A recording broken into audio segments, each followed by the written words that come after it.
is iRacing.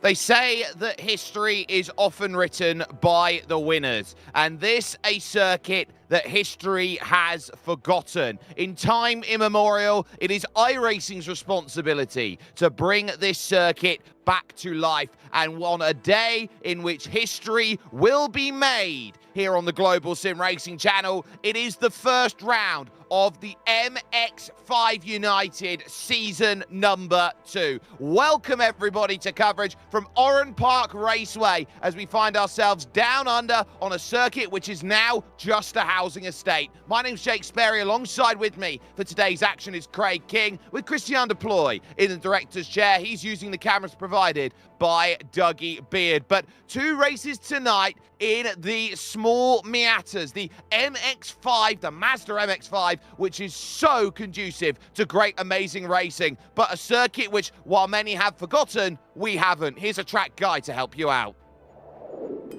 Welcome to Oran Park Raceway. Though the track has been torn down and no longer exists in the real world, it was once located north of the town of Nerellan, New South Wales. Thankfully, with iRacing's laser scan, it's saved for sim racing perpetuity, complete with a number of incredibly unique features. The most visibly notable of these is the fact that it was one of the few figure-8 road courses in the world. In fact, 5 of the 6 available layouts feature this crossover bridge, but most of them are decidedly short, with the longest one being a mere 1.6 miles, and the smallest barely over half a mile. You would think that this would relegate the track to simply club racing with smaller, lesser-powered vehicles. But the V8 supercars and open-wheelers with considerable grunt both competed at this place regularly. It must have been like wrangling a bull in a china shop considering the drastic elevation changes and the wickedly technical layout. Turns 1 and 2 make for a fearsome combination in which drivers are forced to brake and turn from incredibly high speeds into a tight left-hander. And the final chicane features a completely blind rise in the middle of it, making car placement almost a guessing game. The last corner also places a concrete wall all around the outside, giving it a street circuit-like feeling. The number of turns packed into such a small space makes passing difficult for just about any level of vehicle. However, mistakes can be easy to make, and most drivers will be ready to pounce should any opportunity present itself. It may have gone the way of the dodo, but rather than entering some sort of racing afterlife, fans and drivers alike can continue to enjoy this beautiful Australian track here in the virtual world. Well, they call this, Craig, a traditionally tight circuit. It feels like you've taken a go-kart track and you've just expanded it out to the 2.6 kilometer lap that it is. Yeah, and of course, you can technically call this a figure of 8, just when you just see the Yokohama Bridge there, 5 and 6. But the mainstay of the track is the back half of that track, and it's where a lot of the elevation changes happen, a lot of those high-speed moments when you get a lot of side-by-side action. So that's going to be a real dangerous spot there, just mainly because it's tight. Like you say, it's a karting track-esque, but it's so tight there. But you get to the final corner, you get to Recaro, all of a sudden it opens up and you think, hang on, but we were just pretty tight here. So that back section is going to be vital, but to get there, you have to get down to the sweeper, the Coca-Cola corner. Those two are great overtaking aspect to the track, because once you get to that de facto figure of 8, it's so tight, you're going to struggle to make any moves out there. Yeah, by the time you take turn number 3, the Shell corner, you have got right-hand bend all the way through the Foster's Dip to turn 8 on track. So you are on a knife's edge. If you're on the wrong side of the road, you're going to be there for a long time, and it makes life difficult. Recaro corner is one of the most unique corners out there on the iRacing service as well. It's a banked corner with no runoff area on the exit. It is very weird to see that in the modern racing aspect, and that is what makes this Nerellan circuit so unique out there. But we are here with a brand new season. With brand new seasons come brand new rules out there to understand, and how everyone is going to manage what. So this is what's known as a sprint format here tonight. We will have 4 sprints over the course of the season, and we will also have 4 endurance rounds over the course of the season. The sprints are very simple: 1 15-minute heat, 1 25-minute feature, and critically, they're running fixed setup here, Craig, and it's from the iRacing Advanced MX-5 series, the official that is run on iRacing. Yeah, and it's a setup that everyone is known as well, because it's also a setup that, remember, this is the track and a combination that people learn how to drive on iRacing. So a very well-known setup for the drivers of the 25-minute feature race with an inverted top 10 as well. It's going to be interesting because we've got a big field out there. You've got to be in it to win it, but those 15 minutes can come and go very quickly in any form of racing.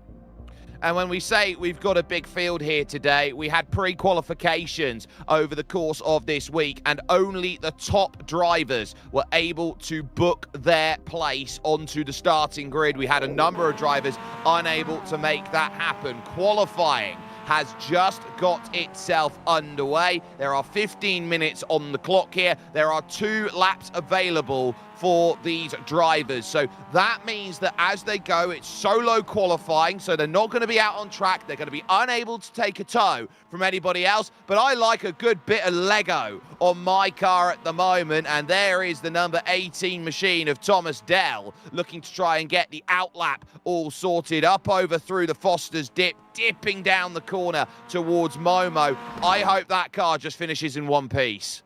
Yeah, I don't really want to be cleaning up after it, because unfortunately that's going to be quite painful as well. They may need to put the debris flag out if Thomas has a moment, but just look at these elevation changes, keeping it flat, and now the Recaro corner. Just look how it's so tight, and it opens up. There's a little bit of runoff there for the drivers just to go full flat there at the end, but you have to make sure you're taking that right turn. He will be able to come across the line.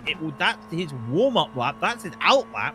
Now we get to see what happens when these Mazdas go full speed down into the sweeper, and hard braking for Coca-Cola. He's overcooked it a little bit, but it's a double apex there at Coca-Cola. Kind of made it work. Yeah, massive saw on the steering wheel coming out of Coca-Cola corner. Now over to the Shell Oils corner here at turn number 3. And now you're fully in the go-kart section of this circuit. Small little dip down the hill leads over to turn number 4 out there on track. That is the Champions Curve. And now as you crest the rise over Yokohama Bridge, it is about drive and it's about discipline as you head over this section, knowing that you've got the next runs that come on through, and that will be through this Foster's dip and then over towards that next corner out there of Momo. You are looking to try and keep as straight of a line as possible out through here, because you've got the dog leg to try and navigate through next, and you've got to be all over that curb on the left-hand side. Small dip as you try and hit the brakes up into Recaro corner. It just wants to throw you out this corner as you head over the crest and find the end of the lap. And that pit lane, of course, one of the most narrowest and difficult ones to get correctly. Matt Kendall set the pace initially, but Lars Fischer goes quickest on a 14.3. Yeah,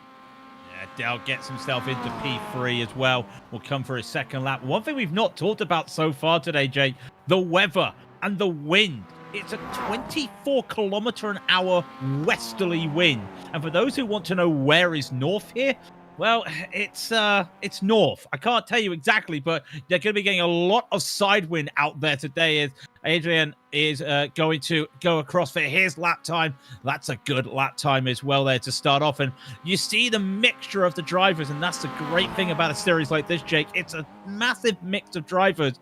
But the crucial thing, like you said, you got to be in it to win it. And these are the drivers that were able to be in it with some really quick qualifying times.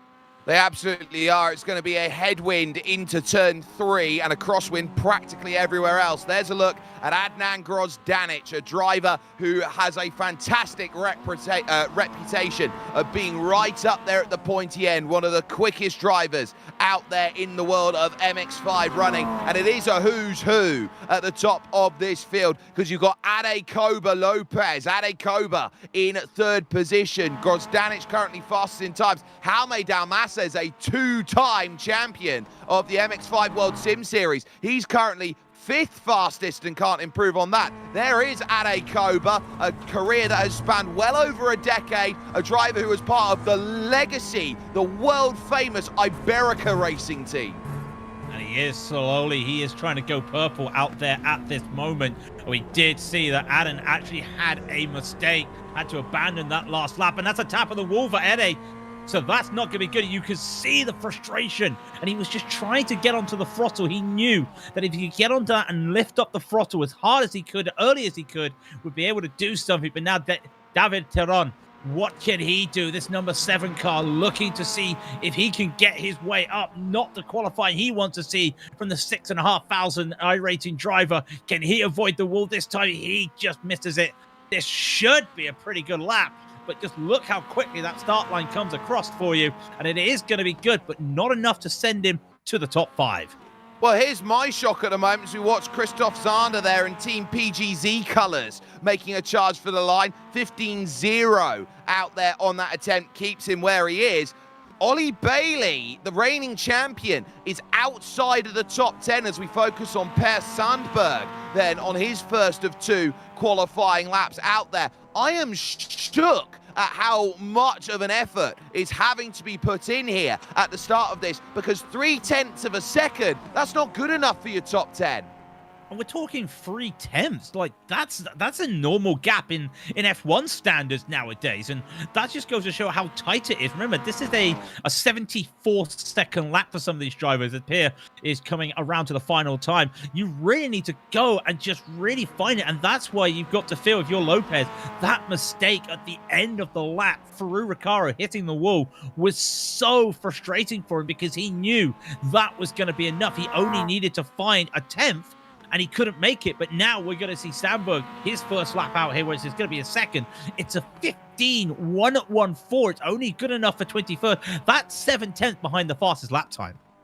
It's difficult, and there is Adrian Borowski, who is looking to try and jump up from a 15 flat. He's only 3 thousandths behind Christoph Zander at this moment in time, so definitely looking to jump up in this top 20 to move into the teens with a good effort out there in terms of time. Giuseppe Milo with a good qualifying is currently in 4th position, so has done very good. So too Ferris Krippendorf.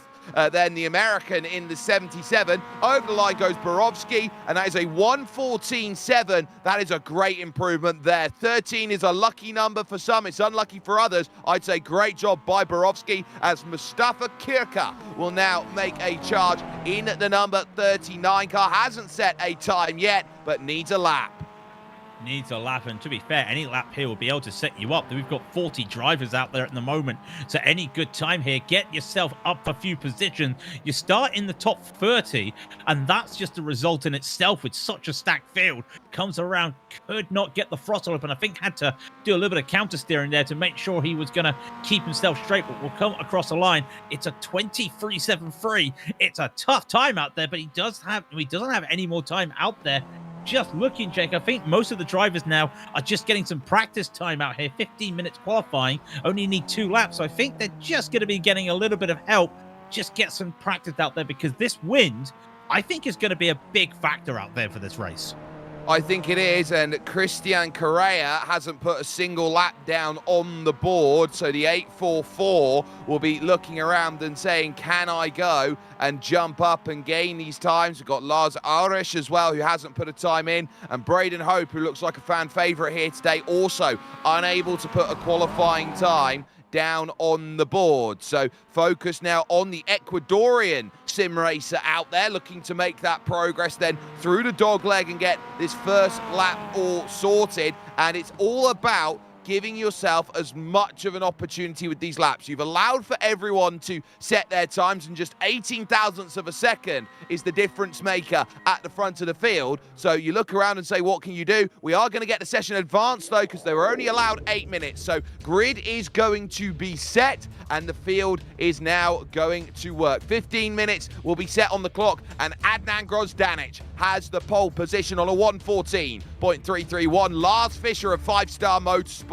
will be alongside. Following that, it's Ade Koba for Simify Esports and Giuseppe Milo on road 2. Matt Kendall will start in 5th, with Jaume Dalmas as 6th, as Ferris Krippendorf and Per Sandberg will be on road 4. Your top 10 rounded out by David Teron and Xavier Kane.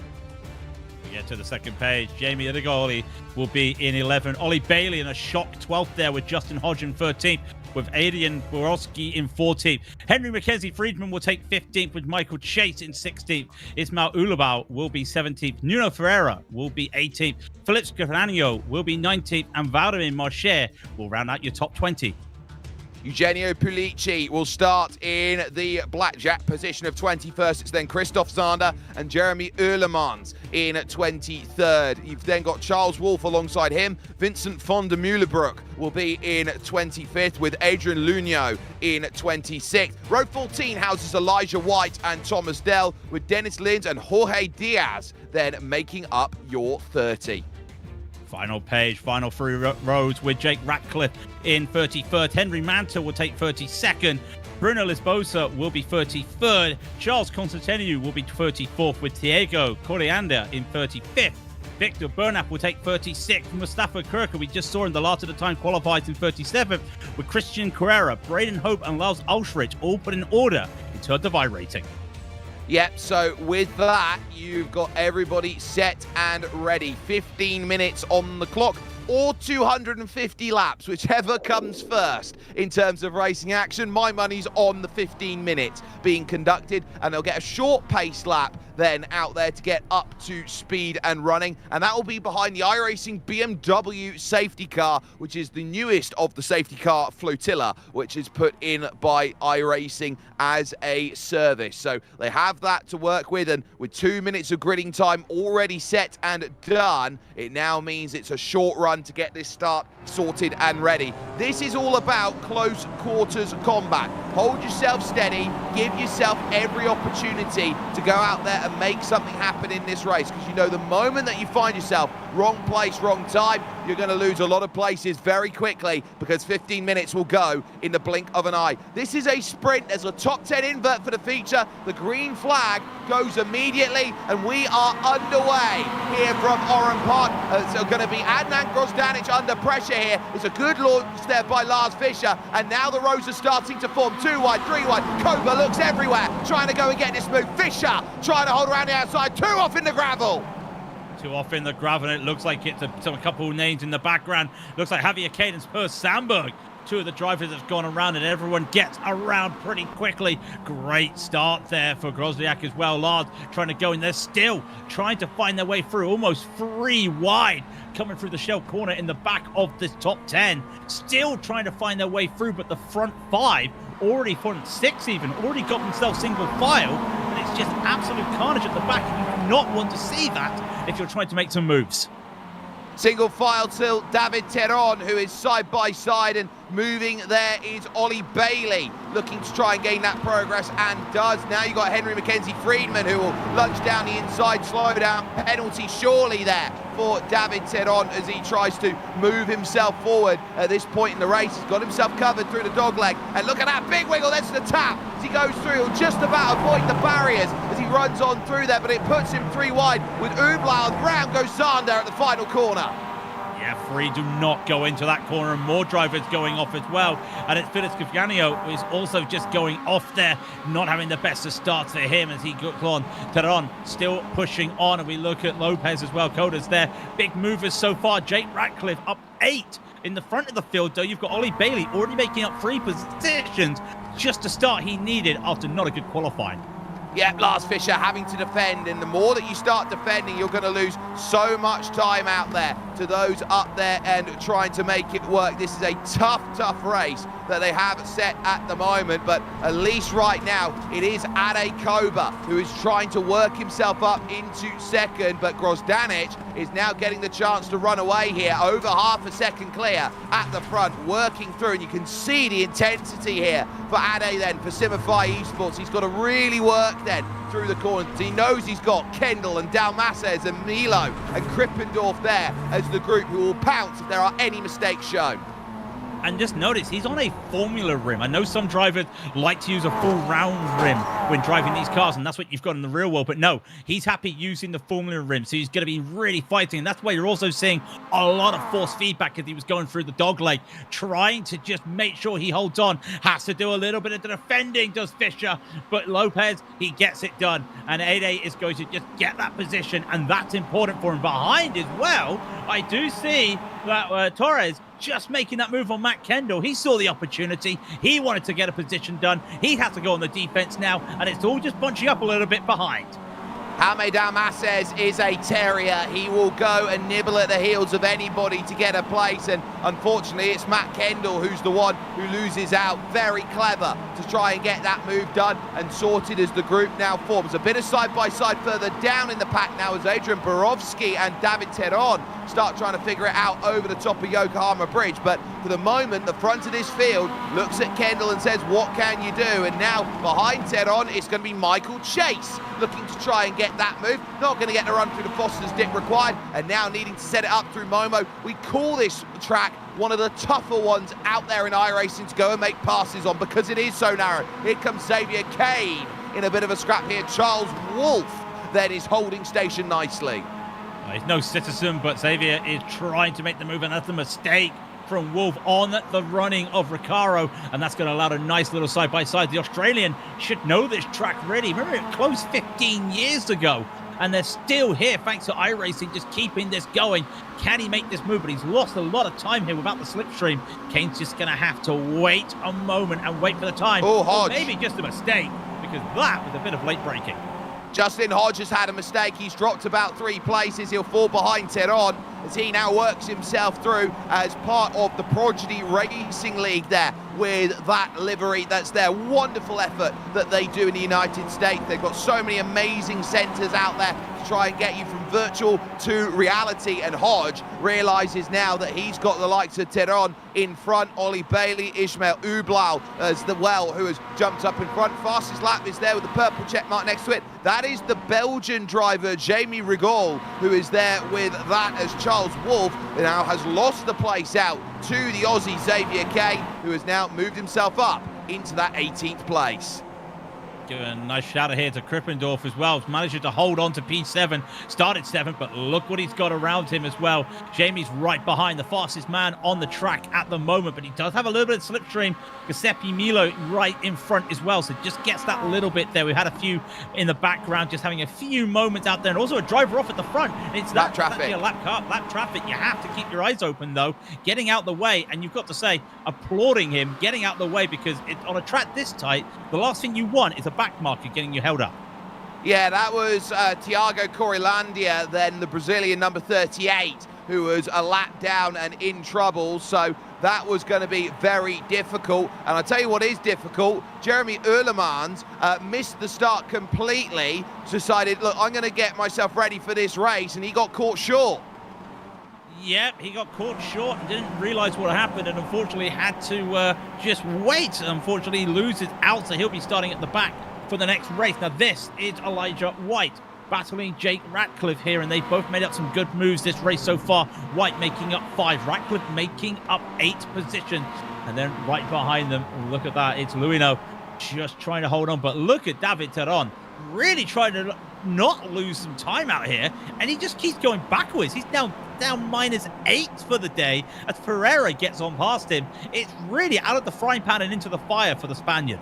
Yeah, well, he's just grabbed the grass at Momo Corner, and that's the reason why he's dropped down that time and is really now into the middle of this field. Halfway, soon to be scored complete out there on circuit. So this is proving to be a day where you have to give yourself every opportunity. If you overdrive this circuit, it will bite back, and you see it again. Xavier Kane moving to the outside, but he's got the clearance then. Into the corner, and round the Spaniards have come together, and Ade Koba points the wrong way. He'll have live stewards looking at this, and they will investigate, but Ade will turn around. We'll see that it was, in fact, Lars Fischer, who I believe was the one who was turned around. So, sorry, that was Lars Fischer. Wrong way, wrong place, wrong time. He'd just fallen down to 3rd, and then bye-bye. He now finds himself right in the mid-pack. Took a little bit of a late apex there going into the corner, and Torres right behind just didn't realize it, got onto the throttle a little bit too early there and just got into the back. Looks like a little bit of a racing moment, but if you're the driver behind, you've got to keep it safe. What that allows us, we just saw Matt Kendall taking that P4, but now Christoph Zander, as we were looking at the PGC driver in that distinctive black and yellow livery. Well, it's not been the best of days, down 2 so far for him. Really wants to get into the top 20. He won't get the transfer spot for the inverted race, but he just wants more places to get more chances to make more overtakes in the second race. He's got Jake Ratcliffe on the slipstream. In theory, this should be easy, but when you get to the sweeper, the tighter line, it never works here, but he does get that move done. Well, Lunyo is going to pick up a penalty out there, and there's been a smash up for Jamie Regol as he was trying to get by Ferris Krippendorf. So they've collided going in through the sweeper, and that certainly put them down the order. So Ollie Bailey up to 8th now, Ublau to 7th, and Henry Friedman from 15th now into P6, 2 clear at the front of this field with 6.5 minutes to go, and it's Ade Koba trying to hunt down Adnan Grozdanic for this race lead. Jaume Dalmas has been dropped by 1.5 seconds, and he's got Matt Kendall he's trying to run away from, and Giuseppe Milo. And Adnan just hit the wall coming out the Recaro corner. This should be as easy as you want for Ade. He doesn't even need to think about the slipstream. In fact, if I'm Adnan, I'm just going to just hold back there. What damage? Because he didn't just touch the wall. He gave it a long ride there, almost trying to do a Hail Melon by accident. He'll lose the lead. And just like that, you can see a little bit of frustration. And you can see that frustration on his face there. He has to get back. Now he has to go on attack, and he hasn't had to go on attack all race so far. 5 minutes to do it. He's still got some time to do it. Well, he's definitely still got the calm and the patience required. Ade Koba has been at the front of fields many a time before. Now, I am just getting word that there are 2 time penalties that have come through. One is for Adrian Lugno, who's got 5 seconds for what happened on lap 1, and on lap 2, the 08 machine has just picked up a penalty. That's Jorge Diaz, then the Portuguese driver, who is running down in 34th. He's got an added 5 seconds to his time at the end of this race. Grozdanic now, still trying to chase this one, but I won't think he'll want to make this move straight away. I think this is going to be a hold your breath and wait and see to the final couple of laps. Well, he's going to have to hold on to his horses, to hold on to all the horsepower in the back of that MX-5 to see what he wants to do. He may, if he realizes they're a little bit too getting caught up there from Torres at the back, he may look for it. But no, he decided to give a little bit of a touch, a little bit of a nudge, saying, look, we're happy here. We're happy, we're complacent. We're a little bit slower this lap, but we can start pulling ahead. I'll tell you the man who's really happy at the moment, Adrian Borowski. He is 10th. We talk about the inverts here, in a real good spot here to get that pole position for the feature race. If he can just hold on to that. As I say that, a mistake, and Michael Chase takes that to P10. As we keep watching the leaders, again, keep the timing tower, keep your eyes on that for that P3. Can Torres catch them? Well, turn 1 into turn 2 is the toughest section on this track. You have to do the toughest skill in the world, which is the trail brake. And at what is about 1.5 seconds off of the back of Adnan Grozdanic, you're getting a little bit of help, and there was a little scare there for Ade Koba with Charles Constantinou there, the Cypriot then, who was down in the grass down there at Momo Corner. He's going to get rid of that scare of bright pink that came across the circuit and started spinning, and now Grozdanic is going to start trying to pick up that run. But this is where you start thinking about how long you've got left in this race and what strategy, because if he feels that he's not got enough time, look at what he's going to do. He's going to bump draft, get a tiny little boost of pace for Ade Koba, who leads this field, because they want Jaume Dalmas nowhere near them. Yeah, they want Dalmas away from them, and the lap times last time out, a tenth faster for these two over the man in P3 at the moment. So they're doing fine, and they're not holding each other up. That's the crucial thing. If they can match Dalmas's, they're going to be happy out there. But look at the different lines they're taking through the shell corner. That's what caused the difference in the first time. And in fact, side by side, is Adam going to try and do this? They almost touch together. They do touch. Side by side, they come over the Yokohama Bridge. And now finally, Grozdanic will retake that lead as they come down into Coca-Cola. Well, now out to the Foster's dip, and now in towards that next left of Momo. Ade is straight back at it, and they've just said all teamwork out the window, side by side through the dog leg, and now it's about Jaume's time as he now jumps up on the scene. Grozdanic's trying to work around the outside. There's more to the fire now. They'll bring Matt Kendall in, who will go mint on there. 2.5 minutes left on the clock. Giuseppe Milo closes. Now, was Dalmas's, does he want to try and force this free wide is the question. I do wonder if this is what he's doing, if he's just happy, complacent, seeing these two go side by side, and they are still side by side for half a lap, and you can see Dalmas realizing he doesn't want to do this, but look at the blanket that's starting to form at the back here. Kendall and Milo now here together. Finally, Koba takes that but now side by side is P2 and P3. They have to start forming up now. I know there's 2 minutes to go. This is go time with a lap to go after this. Well, they look around at that, and because it's 4 rights in a row, there's a little tap on the back that goes through, and the 120 will pick up penalty. So Valdemar Marsha is now going to pick up 5 seconds of time penalty out there in this one. Down to what is 2 laps to go. There is traffic in front. It is Mustafa Kirka who's going to have to get out of the way of all of them right now, because Ade Koba has given himself, Craig, just about a car and a half. He needs a car and a half here for this final lap, because it's all or nothing down to the straight into the sweeper. What has he got here as he comes on down? He'll use a little bit of slipstream from the lap car. That's smart driving. Use that slipstream as good as you can, and that's just going to give you that small advantage. The gap is half a second. I cannot see it closing. This could be it for Adi, because I think, provided he doesn't have a moment and late lunge from Gozniak, it does not work. All he's going to do now is just keep it clean over the bridge. Well, Adnan Grozdanic thought that was going to be a big late lunge to try and get it done. He now has to take the middle of the road to cover off the line that is taken there by Jaume Dalmases. This is all about tactics now, and with that gap at half a second, Ade Koba's got a chance to work this one into a position that he needs. He will look around and see that Kendall is close. He'll see that Milo is close, but they're not factors. They work through the Foster's dip for the final time in the sprint, and look around. Grozdanic now needing a miracle corner from somewhere to close this gap down, because Ade Koba has got every single answer to every single question as he runs through the dog leg and now moves himself up towards Recaro corner for the final time. There's a reason why he's known as El Capitan Fantastico, because it's Ade Koba who comes to the line and takes the sprint. Takes the sprint, takes the first win of the new season. Fantastic, and you can just see the close-up from behind. More of battling in the background, but the key thing here, Michael Chase comes across the line. He will take the P10. What a drive, up 6 places as well. He will get that important transfer spot for that feature race, and everyone behind is just going to have to accept it. And Javier Kane, what could have been, he was there until the last 5-6 laps of the race.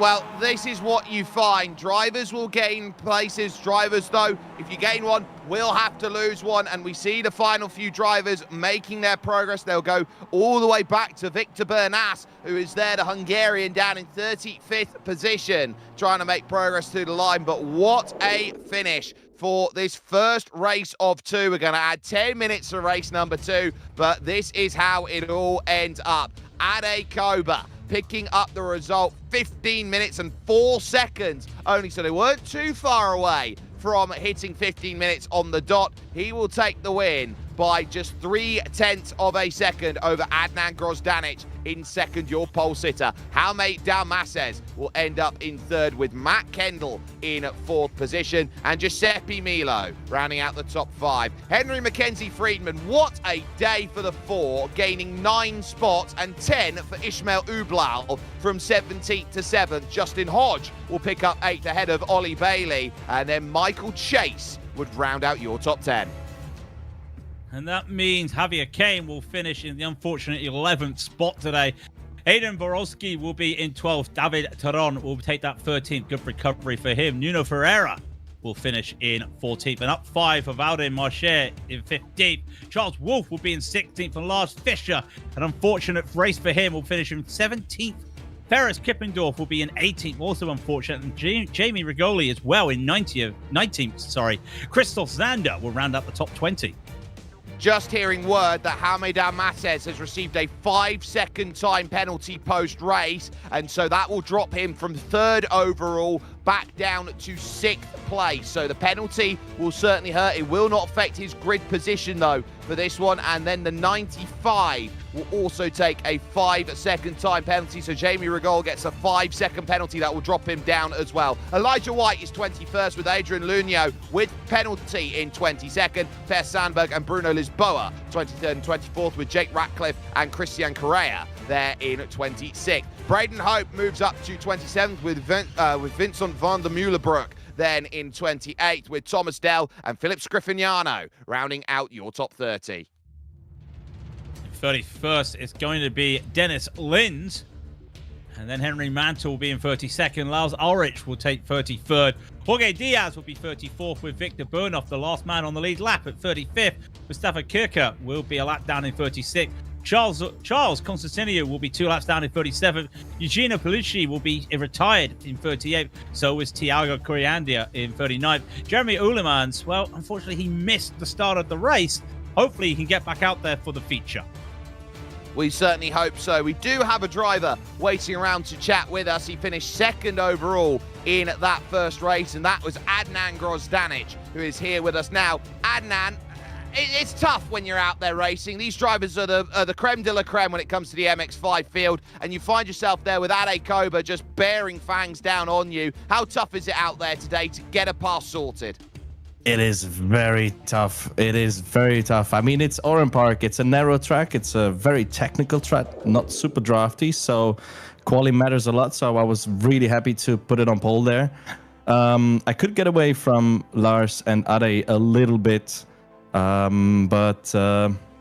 2 small mistakes. And you know you have Ade behind you. So you know you're going to pay for those 2 small mistakes. So I paid with the win.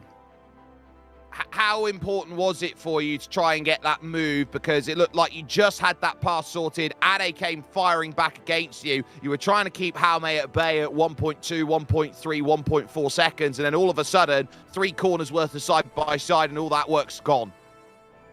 All the work is gone. And on top of that, Jaume and Matt started to catch up, which I wanted to prevent. That's why I did not attack Ade for, I think, 3 or 4 laps. I was trying to show him that I'm going to push him so that we can have a safe distance to have only a 2-car battle for the last 1 or 2 laps.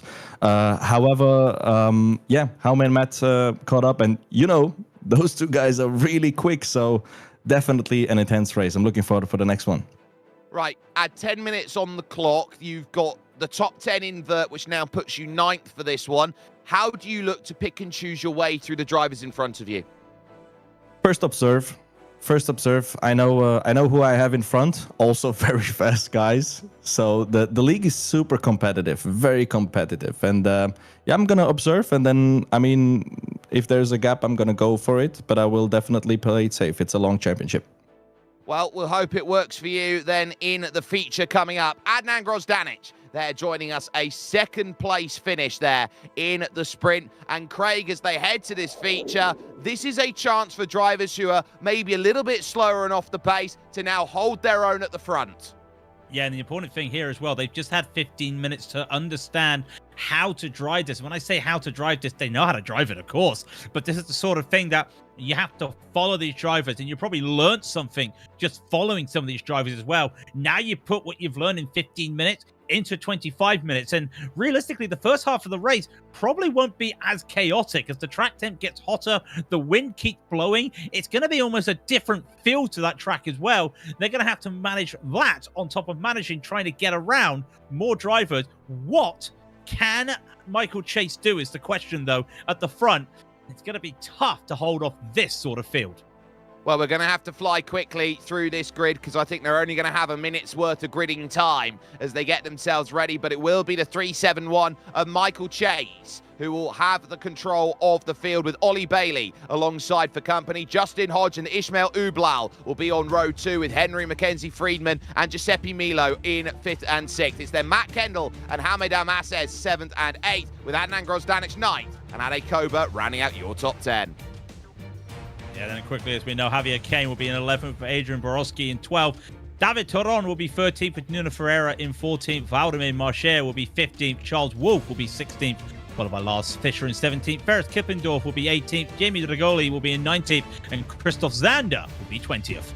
Those 4 names will be looking to jump up. Elijah White and Adrian Lunio then in row 11. Per Sandberg and Bruno Lisboa. Jake Ratcliffe follows Christian Correa with Braden Hope and Vincent von der Mühlerbroek 27th and 28th. Thomas Dell and Philip Scriffignano will make up your top 30. And then the final drivers I'll just run through: Dennis Lind, Henry Mantle, Lars Ulrich, Jorge Diaz, Victor Bernath, Mustafa Kirka, Charles Constantinou, and then you've got Eugenio Pulici, Tiago Corilandia, and Jeffrey Erlemans having to go from the back, making up the 40. So the charge is simple. When you invert a top 10, you get a crunch at the front, and you've got drivers who didn't have the best races. David Teron and Lars Fischer, wasn't a day for 5-star. They'll be a little bit further back. Look at the virtual fans lining the banking at Recaro Corner. It is a coliseum as they get the green flag and get underway, and not everyone was alert to that one off the start. Ade Koba had to lift off of the throttle there in the middle, and he is going to get swallowed up as they all try and work their way through on this start. 2 wides and 3 wides as Chase has got himself just enough coverage then. It's so on, but he gets a tap, and down the inside tries Hodge, trying to get the race lead away. Bailey with nowhere to go. Justin Hodge leads. Hodge leads, a lot of damage in the background. Probably about 8 cars all collected in the background, but the leaders still going, and there's a spin straight away at the start, and more damage. Ollie Bailey's into the wall. Lots of damage for the number 1 car, and I also see the number 4 catching there on Friedman as well. That's really tough. There's not much you can do when you're on the outside, and the worst place to be is on the outside of the opening lap. But Michael Chase throws it straight back down the inside over Yokohama Bridge and now pulls himself into the race lead. But what a start for Jaume Dalmases. He's now moved himself up into 3rd. He started 8th on the grid. Grozdanic into 4th, and it's all about follow the leader, give yourself time, give yourself reasoning, and up over the crest. There comes Dalmases through the dogleg. He gets the inside for Recaro Corner. He's immediately up to 2nd, and look at Grozdanic try and chase.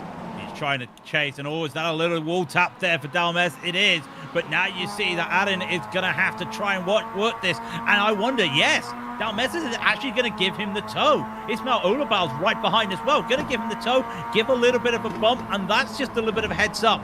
Realizes once that car, they're almost coming together for the moment. Great work. I'll tell you someone else has had a fantastic start as well, Jake. Christoph Sander, 13 positions on the lead lap. I counted 7 just going into turn 1.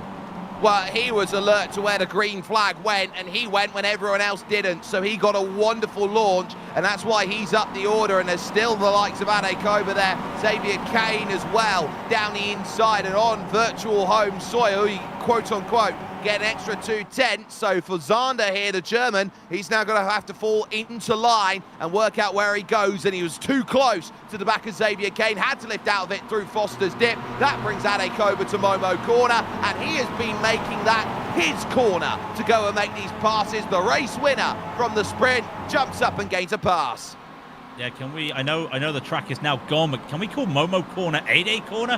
Fantastic move from Zander, making more mistakes there, but the over-under on Borowski there might help, but who gets the slipstream? It's Adrian. A-Day's giving him the slipstream, so this is going to be tough for Christoph, and they're almost going to go 3 wide here because Giuseppe Milo decides, I want a little bit of action here. We're going to see 3 wide coming down into the sweeper, and it goes to 2 wide.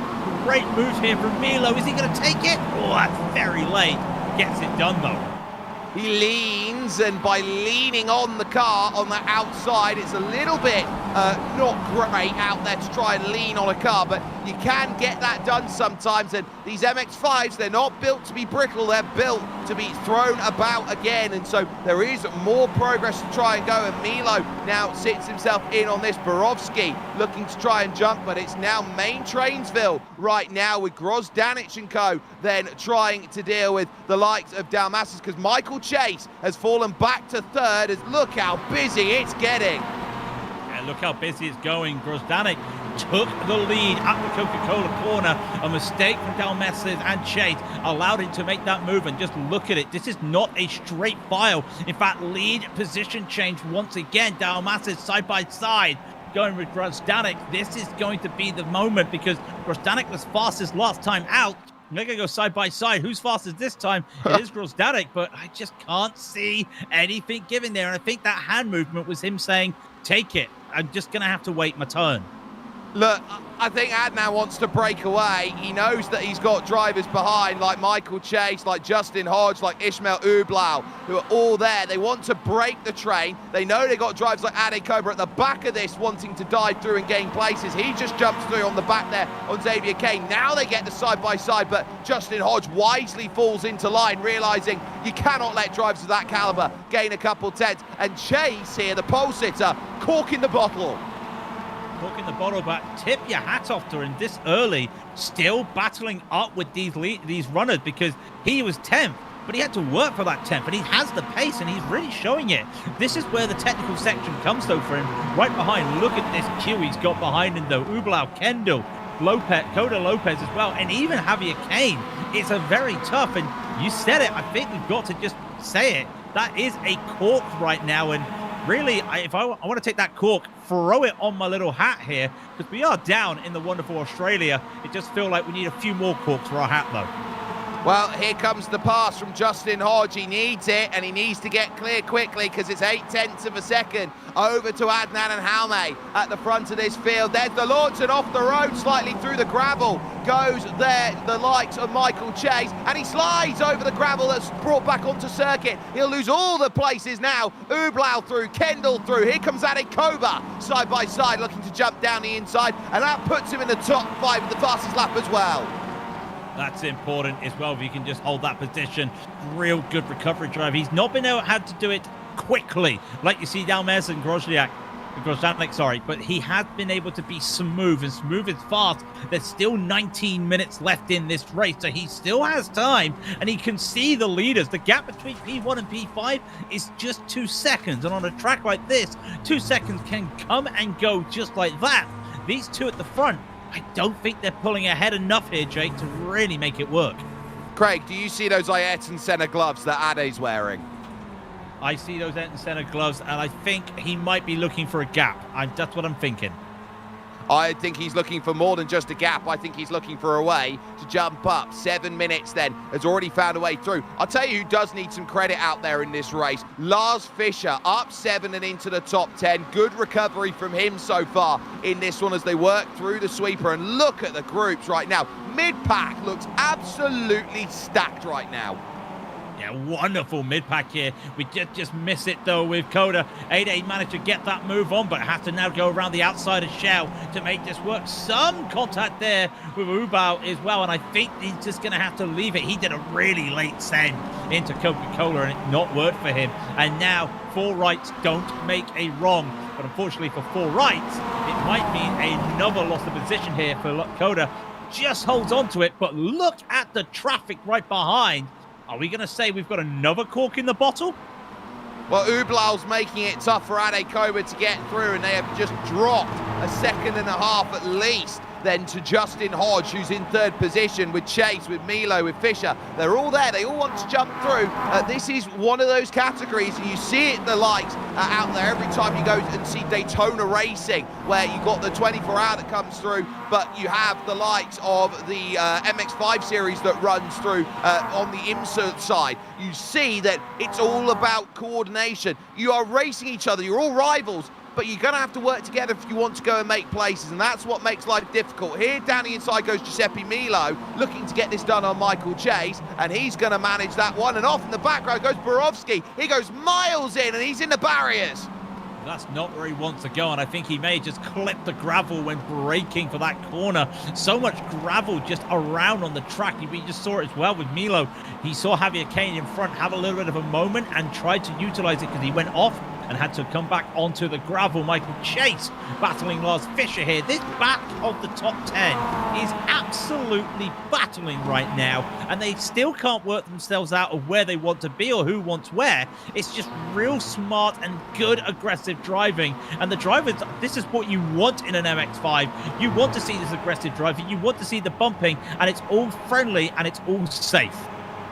Yes, it's all about hard-nosed racing, and that's what we're seeing here at the moment with Lars Fischer here. He's not pushing the envelope, he's not trying to take a nibble out of every single corner. He's waiting for the right time to strike, and if it means that he's got to push on the back to try and get through, there's that. Little defense is being had, bump drafting at the front then as Adnan Grozdanic sees Jaume Dalmas's in the race lead, but Ade Koba, he's done waiting. He's through on Ublau, and he forces the move to get on by, and he says, right, look at that face of determination. I've got a long way to go to catch to Justin Hodge, who's trying to stay with that group, half defended going in. Ublau being a little aggressive trying to find that pass. A smile there over Koba's face, because Matt Kendall was looking for a pass to go through. He's not going to find one.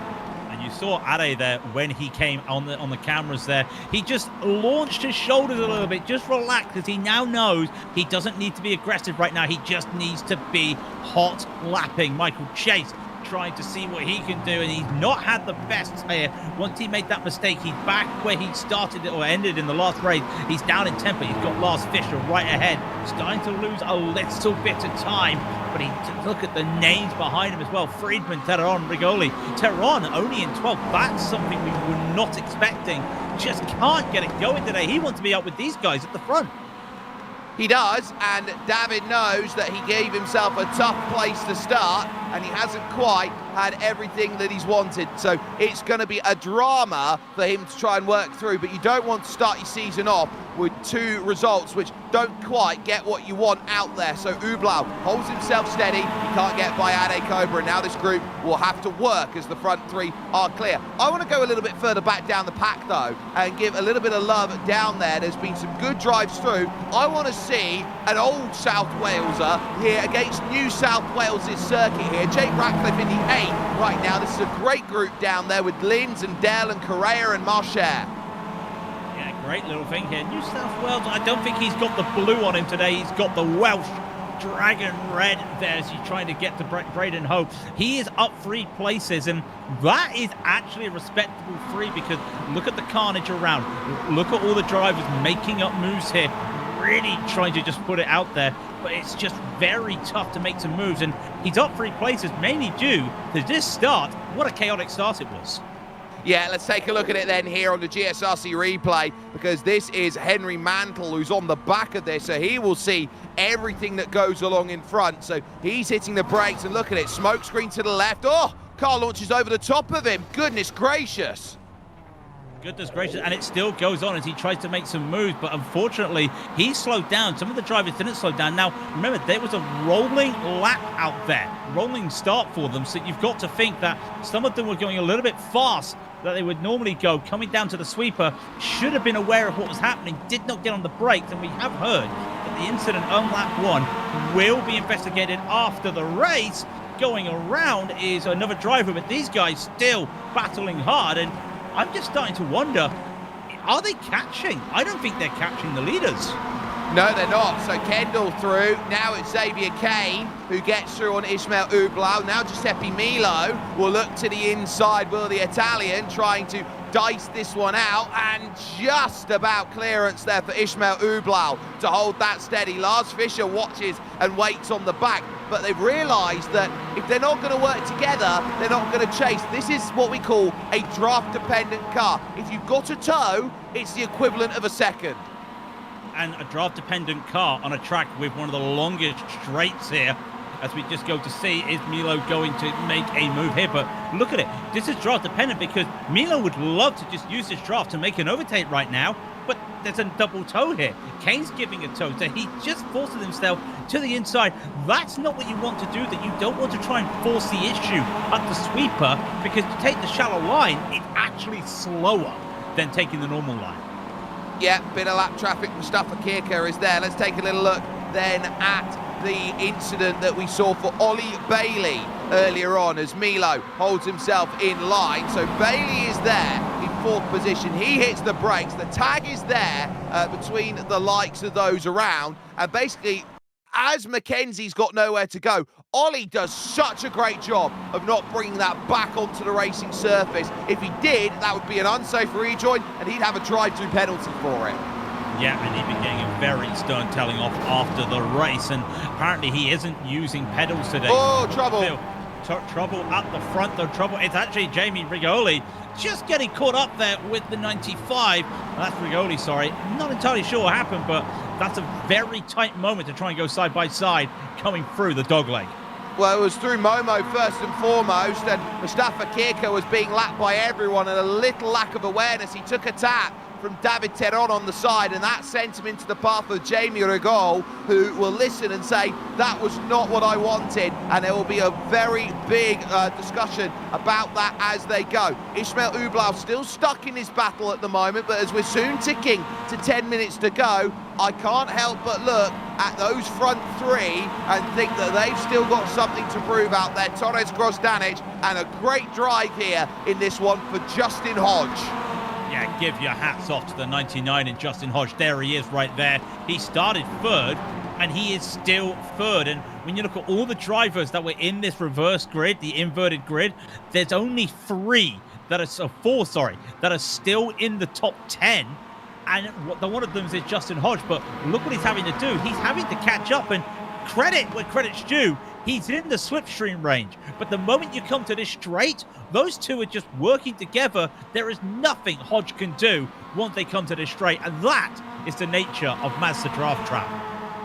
Valdemar Marcher in a bit of trouble. I think he's come together with Erlemans then out on circuits. That's the 35 and the 120, but Grozdanic holds himself in and again refuses the move. And this is what you're finding here. This is where you could go and make that move. You could make the hero move to go to turn one. These drivers are probably the smartest drivers in all of iRacing because they know how to plan a move. Yeah, this is chess at its best right now. They're just waiting for the opportunity. And this is also a track where you have to make your move. You have to set yourself up, and you set yourself up with a really good run here over the Yokohama Bridge.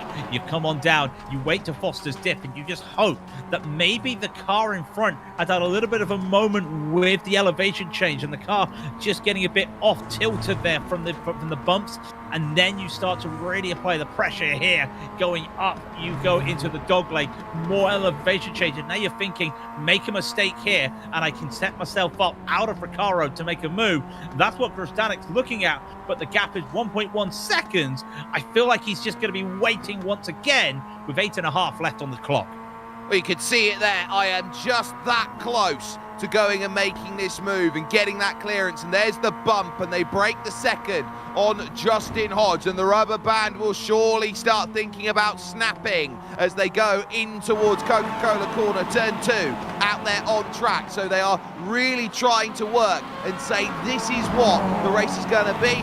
It's all on and around that top 10 because they haven't been able to clear. Fisher behind him with Michael Chase and Henry Mackenzie-Friedman. Henry Mackenzie-Friedman had the issue on lap 1, and he has dragged himself kicking and screaming back into this. Ublau side by side with Giuseppe Milo. Milo to the inside, commands it at the champion's corner. And that may allow another overtake. Yet Lars Fischer gets on by. Just that one moment there, a mistake here in this part of the track won't cost you one position, it will cost you 2 or more positions. So let's just have a little replay of what happened earlier in this race. This is Brigoli as he's coming down the corner, and this is the lap traffic. You see the lap traffic, but that's not a place you want to be if you're a lap car. You kind of want to keep yourself away, but if you've got no choice to be on the inside, you've got no choice, but that's why you run the curves and you run your risk. Yeah, and he got black flagged for it then by the stewarding team, so that means that he will be having to come down into the lane as Xavier Kane picks up the run, and there's not much that Matt Kendall has to offer against it there as through goes the Aussie against the Brit to make that pass. Did anyone say the Ashes was about soon? They are about soon, and we won't be talking about that for a couple months because we know what's going to happen. This is Christoph Zander just having a moment here. I think he just lost control of the car onto the dirt, taking too much of that curve, hit the barrier, had to spin it around. Actually, it spun around on its own, having to get it back going. That's unfortunate there after a great start for him. Matt Kendall, though, he's looking for more positions today, but look what he's got in front of him. It's Javier Kane. It's a tough one. Kane's up 6, Koda's up 6, Grostanic's up 7, now Matt's up 7 as well. This is one man that really wants to turn that 1 into a 2. It's going to be tough today, and Ade Koba's done well. He's broken clear of Kane and also Kendall. But you look around at this group, the more that you get quicker drivers near the front, the more that gap does start to fracture in that group, and if that group does break apart, then you've got mercenaries, you've got individuals, a little reset there along the straight for Ade Koba to get readjusted within his seat to turn into turn one. You can see how much work he is having to do there with that steering wheel. And look at the muscle tent as he throws it into the corner. Just how much force feedback is he putting through his steering wheel? Again, we've been talking about it as well. Formula rim here for a car that's a round rim. So you're putting a lot more force in, and you're going to be feeling all those bumps. And if this is what you feel comfortable driving, you drive what you feel comfortable with. We always say about sim racing, it doesn't matter what you've got, what your disabilities are, your gear, whatever. You drive for the sake of it, and that's what some of these drivers love doing. So really having to force it, but you see he's gripping so hard on that curve, on that steering wheel, that he's really having to go. And another driver here, and he's not even using gloves. Grosdanic, I mean, use some gloves, my guy, because I can't imagine what force is going through that wheel at the moment. Well, he's got himself the hold out there. It's almost karting-like, as here is Van der Meulenbroek then trying to go and make a pass. This is down for the top 20 in and around. So Jake Ratcliffe is just in front, or has just been passed. You've got Braden Hogue leading this group. He's plus 10 out there in 17th. So what a train that is with Van der Meulenbroek, Ratcliffe, Erlemans is in there, and then Christoph Zander, and then trying to chase on to that, you've got Linz, Lugno, and Ollie Bailey, who's a lap down. Here comes Grosdanic having a think about this move. With 4.5, he's not going to get there. Not going to get there. Meulenbroek unfortunately lost that position again to Jake Ratcliffe, but we're back on to the leaders. And with 4 minutes to go, there's only going to be about 3 laps left, roughly, of this race. So now you start to think to yourself, we pulled a 2-second gap over Justin Hodge. Do we need to get a little bit more? Because if they start to go side by side now, Olemans is going around, and what an unfortunate that is. He was up 20 positions so far this race. He's now gone down. He's gone down a few more. He's down into 24th after that little moment. Yeah, he's had to come from the back here in this race, and he's certainly shown he's got pace to use. But as they now try and work through, we are into the crunch time laps. This is where they go. I've got no more opportunities to make this work out there. I have to give my best on the table, and Grosdanic realises this and now plays his card with 3.5 to go to throw it to the inside and say, Jaume, you're going to have to fight this one back against me. They got Victor Bernas just in front as a little bit of lap traffic, but for Grosdanic, he now commands his destiny. Yeah, but Dalmas looks at that and goes, okay, you take it. I'll go attacking you. I can do that. Now you try and defend for the last 3 minutes. And I think that's what he realized. He knew that there was no point trying to defend that. Let's just go on to the attack. Let's put the pressure on Adden right now. Let's see what Grosdanic can do. Seconds worth of time penalty. He knows that even if he does get by, he'll be looking around and saying, I'm not really sure I'm going to get the championship points needed. They both have to temper their run through the final corner because they're not getting much help there from the traffic of that is Victor Bernas. So that's going to be a case of another lap where the position's not going to be there for Jaume Dalmas. He knows how tough this is. I'm looking as well for third. Justin Hodge, I don't think safe here from Ade Koba. That last lap, 6/10 taken away. The traffic spins. Oh, it's going to hit Hodge. Hodge has been absolutely T-boned. T-boned by a mistake from the lap traffic, and everyone's now bunched up on this as well, and this is not what they want to see because Ade has lost positions, and in fact the man who gets the most out of this, Matt Kendall, is up into 3rd position, but that is heartbreak for Justin Hodge. Well, Hodge did nothing wrong. He just got a very unsafe rejoin in front, and he was an absolute passenger for that. There is not much that you can do on that 1.5 minutes remaining in this race, and suddenly the podium battle changes. Here's a replay. Yeah, just tries to get by, and then he realizes the car is actually on the throttle. It's not even rolling with the brakes there. It's on the throttle, trying to make it. Justin saw it, and he went for the line that he needed to make a line for. And that line just closed up there. That is so unfortunate, but this could be it now for the drivers. I see this is the final lap here, Jake. Does he have anything left?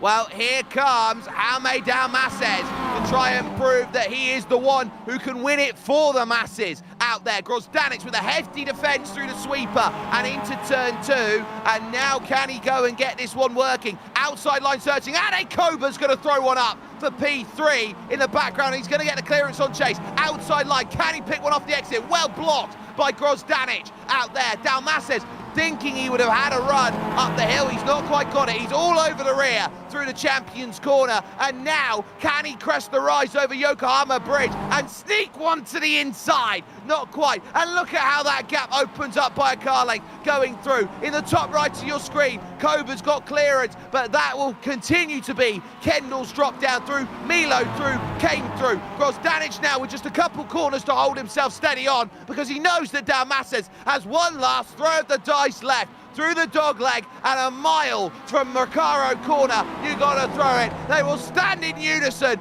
and say it's 14 today. Who will get it done in the feature? Adnan Grosdanic masters it here at Oran Park. Beautiful driver. You can see how much that means for him. And in the background, we saw it in the picture-in-picture. Chaos as Ade Koba makes his way through. And Matt Kendall, he started the final lap in P3, was unable to get there. He comes home in 6th after Javier Kane makes a drive up to get into 5th as well. Milo gets that 4th, but Lars Fischer, tip your hat off for him. Up 10 places today. He'll come home in 7th. What a day for many to jump up, and recoveries needed in the feature. Some brilliant drives. Scriffignano 17 will be happy about that. P3 says Ade, and that's good enough for me out there in this race. I will take that, and I will take my points, and I will walk on along to the next round to go and make that work. Just the 26th by the looks of it who will finish on the leading lap. So let's get confirmation of results then here from the feature. They are unofficial because there will be penalties that will be looked at after the race. So unofficially, it will be Adnan Grosdanic who gets the job done and wins by a margin of 0.3 of a second over Jaume Dalmases, with Ade Koba making sure there are 2 Spaniards up on the podium. Giuseppe Milo has a strong day in 4th position, with Xavier Kane in 5th, and Matt Kendall, who was up to 3rd with a lap to go, dropping all the way back to 6th on that final attempt. Lars Fischer up 10, will finish 7th with Michael Chase, David Teron, and a good drive there by Ferris Krippendorf, who would gain 8 places to jump into that top 10. Well, Nuno Ferreira would just be knocking on the outside the top 10 in 11th, and Charles Wolfe will be in 12th. Up 17 positions for Philip Scriffignano in 13th, 14 places into 14th for Vincent van Mühlböcker, and then 12 places up in 15th for Braden Hope. Christoph Zander will be in 16th, and Jake Ratcliffe will take 17th. Aidan Luino will be in 18th. 19th for Dennis Vind. He went up 12 places. And Valdemar Marcher will round out your top 20. We go over the page then for a 21st place finish for Henry Mackenzie Friedman, who would drop back late in the race down to that 21st place. Jeremy Ulemans would be there along with him, as Elijah White and Lars Aurish would be 23rd and 24th. Thomas Dell would be the last finisher on the leading lap officially, as Justin Hodge would be classified as 1 lap down, along with Ishmael Ublau, Bruno Lisboa, Ollie Bailey and Adrian Borowski, all of them having to use a fast repair. Also having to use a fast repair, Henry Mantle, who came home in 33rd. Jorge Diaz will be in 32nd, and then Victor Bernaf will be 2 laps down in 33rd. Per Sandberg will finish 2 laps down in 34th. And then in 35th, it's Jamie Rigoli, who was a retiree. Mustafa Kirker will also be a retiree in 36th. Eugenio Pulici will be 37th. Christian Carrera will take 38th. Charles Constantinio will be 39th. Diego Corilandia finishes in 40th.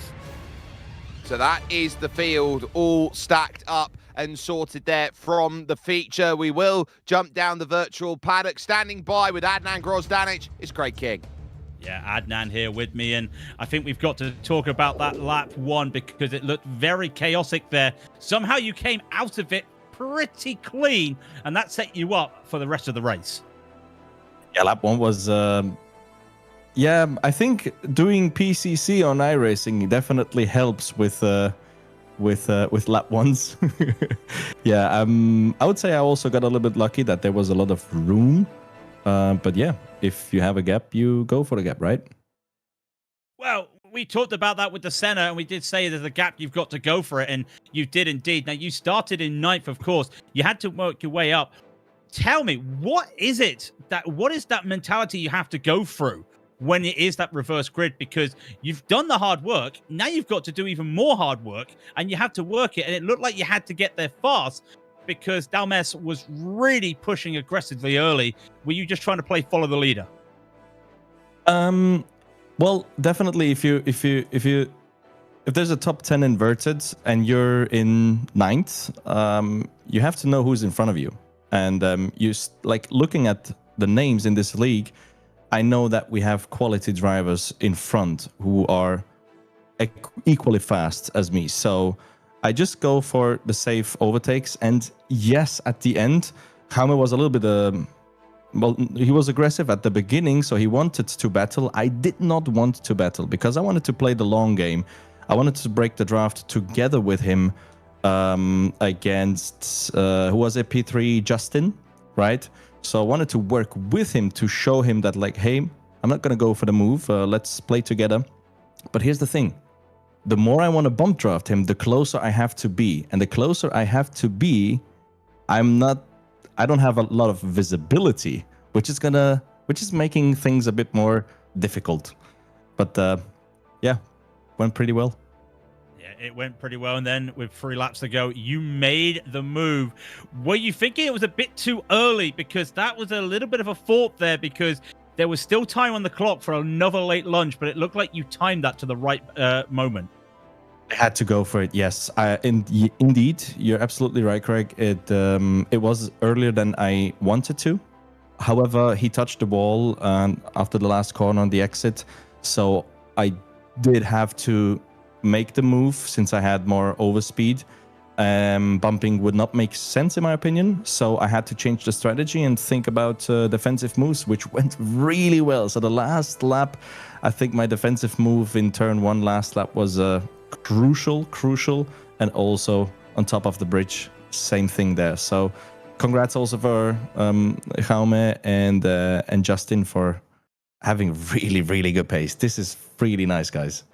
Yeah, it was good for Justin to have that pace. Just unfortunate what happened to him, but it's your day in the limelight today, Adnan. You take the victory in the feature. The important, look at him flexing. He is so happy with that. I think you can go to bed now or just have a bit of a rest knowing that you've got that victory done. But for the final time, congratulations today on the victory. Thank you so much. I'm not going to go to bed immediately because I need to rewatch your guys' broadcast. So I think I'm talking from the whole community's perspective. We love you guys. You guys are awesome. Thank you so much. Well, thank you, Adnan, for everything there. And thank you for the sharp words. And I'll pass from one good man to another good man from the West Country, Jake. That ends our interviews.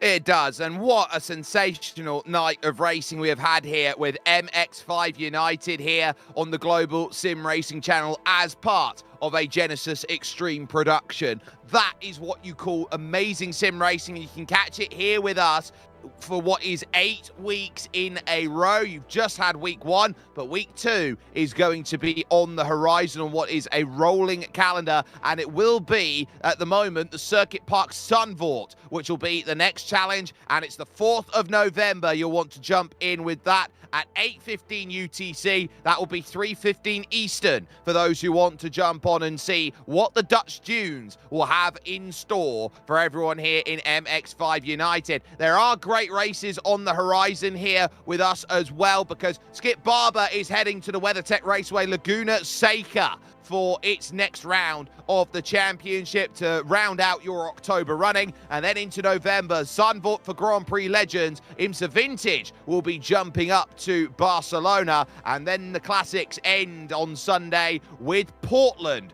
for your Lotus 79 Grand Prix Series. But from the entire team that has brought this one over to you today, from Christian Deploy, from Dougie Beard, from Craig King, my name is Jake Sperry. Seasons are not won in the opening rounds of the championship, but it does make life a lot easier when you score the necessary points that says, I will stand up and I will deliver what is necessary. It's consistent that we know there are 3 drivers who look like they are the main players of this championship, and mark my words, Jaume Dalmases, one Mr. Ade Koba, and then as well Adnan Grozdanic. They are setting the scene to say this championship lights itself up. But will it be the same three of the Musketeers who work themselves in this one next time out? Or will it be new faces that find themselves to the front? You can only catch it with us on the Global Sim Racing channel. We'll see you in 7 days at the Dutch Dunes in Zandvoort.